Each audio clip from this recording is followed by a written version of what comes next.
Hello everyone, and welcome to my Last of Us inspired level design breakdown video. As a fan of The Last of Us, and having played both Part 1 and Part 2, I felt inspired, motivated, and excited to begin creating a level influenced by the game. As this is a quite big level, I'll go through the key areas step by step, explaining the level design choices I made and why I made them. Before jumping into gameplay, let's take a quick look at the drafted level layout. This will give you a quick sense of the overall flow, objectives, and encounter placements. Usually when I do my level design layouts, I like to have some of the objectives, enemy encounters, and maybe some collectibles, just so I have an idea where to put them during my blockout phase. I try not to spend too much time on layouts and keep them simple, since once I begin blocking, things often change and the final design may not match the original layout exactly. There is quite a lot going on this layout, but don't worry, I'll break the most important areas as we go through the level. So let's jump right into the gameplay. From the start, I wanted to design an immersive, narrative-driven experience, something The Last of Us does extremely well. So before starting the level, I wrote a short storyline that provides context, establishes the player's objective, and gives them the motivation to begin their journey. If we look at the level from a top-down perspective, you can see where the player starts and where they finish.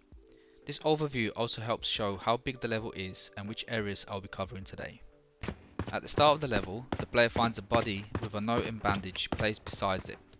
This serves multiple purposes. Narrative context provides a gameplay reward which the player is in need of due to having low health, and also shows a clear sight line which directs the player's attention towards the next objective.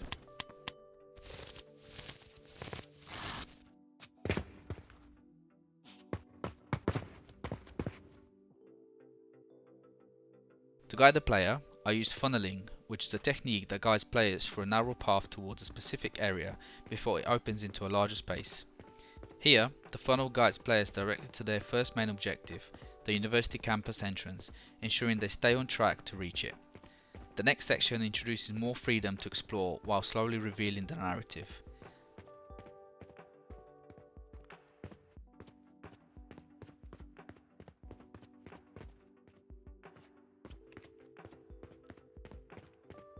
The player eventually discovers that a gate is locked, so this forces them to find a different route. This gives the player an opportunity to continue introducing traversal mechanics, building on what was taught at the start of the level. To guide the player throughout the whole level, I decided to use yellow as the main colour, as it stands out in the environment and it consistently directs players towards progression points. Since verticality is an important part of Last of Us, I made sure to include it in here. Instead of just opening the gate or going through a hole in the wall, the player climbs and navigates across the wall in different ways. Each section introduces new mechanics that will be important later, while also keeping traversal interesting.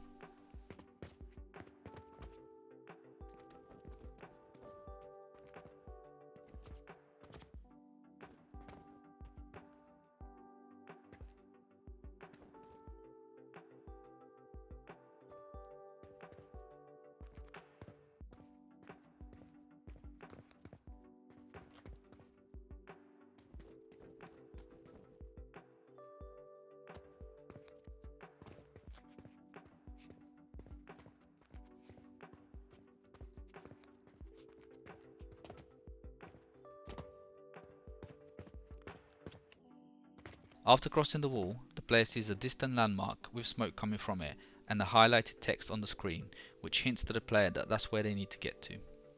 I specifically designed it this way because landmarks like this give players orientation, direction, and motivation to keep moving. I also used valves here, which is a point of no return that transitions players between spaces. For example, the drop down here stops the player from returning and shows that they've entered a new area of the level.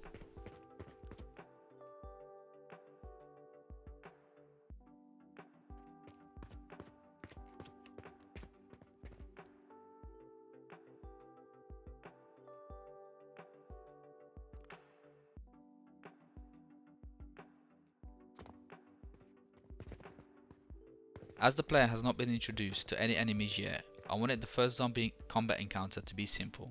So here, I placed the zombie facing away from the player to let them learn and get comfortable with the mechanics and avoid any immediate difficulty while preparing them for harder challenges ahead. After eliminating the zombie, the player is faced with a simple puzzle which opens the main gate. Here the player uses verticality again by pushing the box, climbing up and dropping down, and crouching for a gap to reach the lever, which they need to interact with. This part makes moving through the level fun while helping the player practice new skills.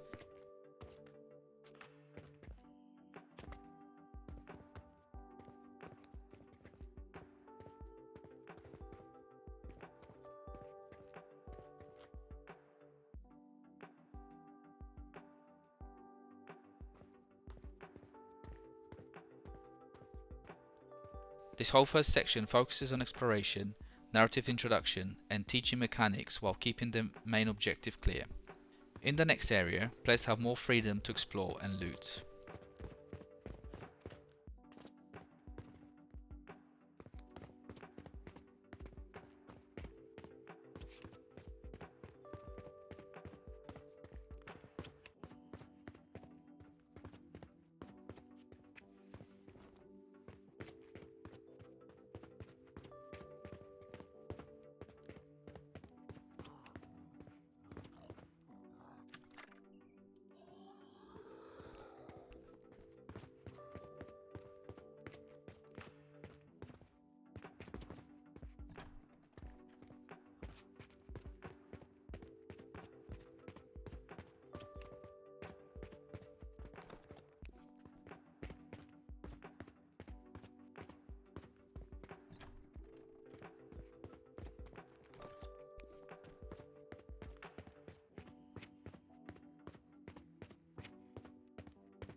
From here they have the higher vantage point, where they can see their next destination and plan their route. They also have two different options: save ammo and attempt risky stealth routes, or take the direct combat route using barrels to kill zombies but losing resources needed later. After more exploration, looting and uncovering of the narrative, the player reaches this part of the building where here, just before moving on, I decided to remind them of the landmark and what their goal is. This shows they're getting close and motivates them to keep moving forward. After the zombie encounters and another Valve transition, I felt it was a good point to introduce human enemies. This was because if the player saw more zombies, then the gameplay would feel boring and repetitive. This created a fresh encounter and gave them the chance to learn a new type of combat. I decided to make the first encounter simple by just placing two humans, so this way players can adjust to the new type of fight.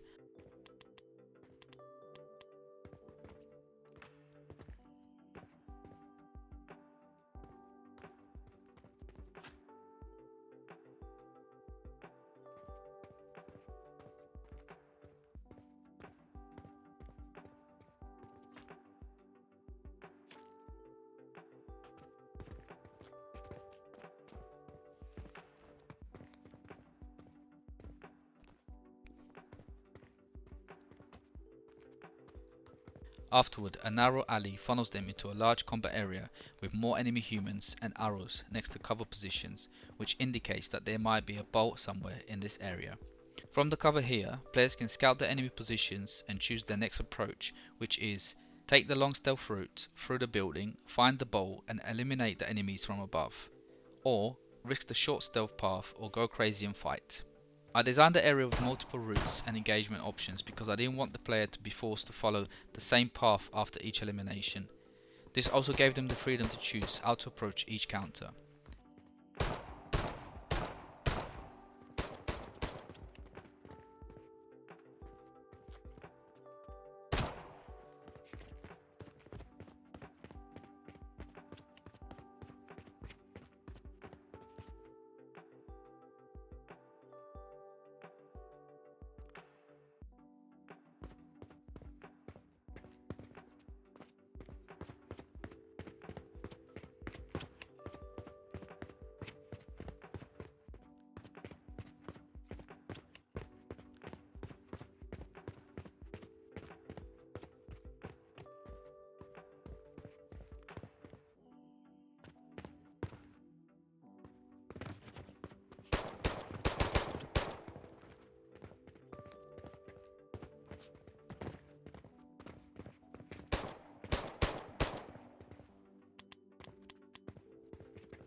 Once they reach the building with the enemy inside and found the bowl, if they did not eliminate the enemies below, they can practice shooting and learn a new mechanic.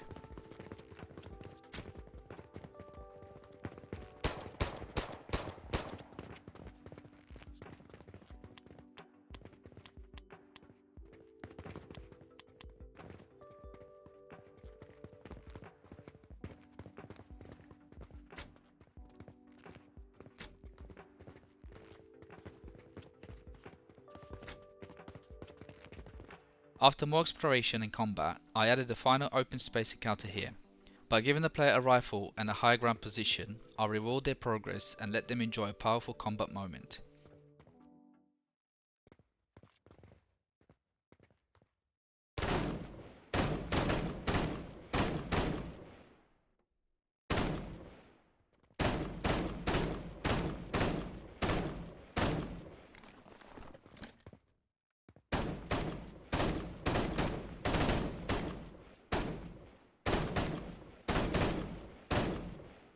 In the final area of the level, I decided to get the player's attention towards the top of the cathedral by adding a yellow broken gate.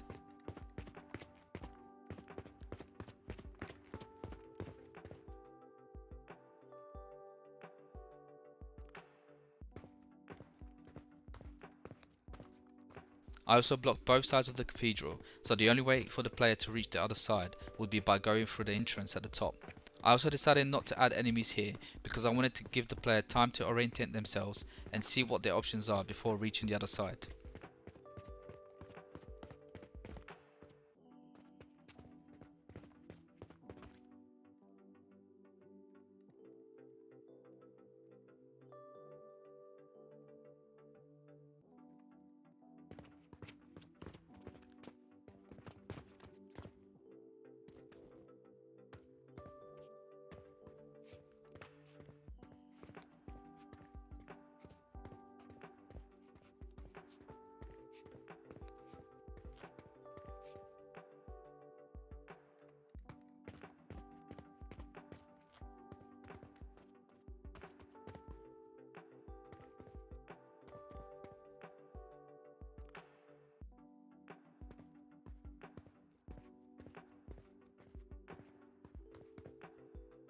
I decided to make the cathedral have multiple entrances and exits because I wanted the player to have the freedom and options of choosing where to enter and exit the building from.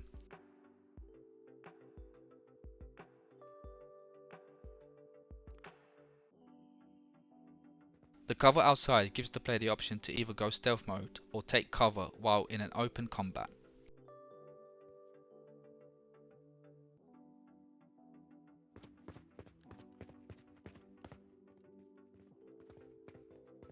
The car I placed at the front signals to the player that this is their escape route, and once the player rescues their companion, they will know exactly where to go.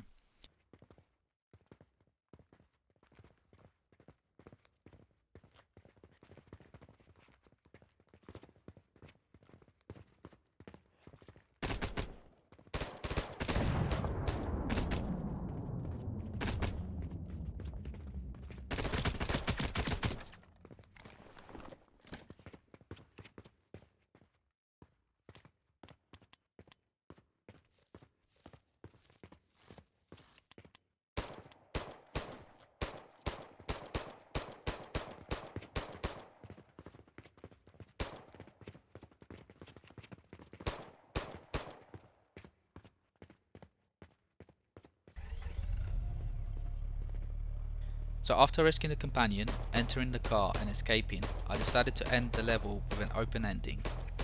This will make the player think there might be more to the story and leaves room for a potential sequel.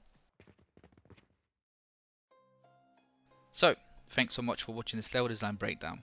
As mentioned before, due to the level being quite large, I decided to only cover these key areas here. If you would like to explore the full build yourself, I've left a link in the info section. As always, please leave a comment if you have any feedback or questions, and stay tuned for more level design projects.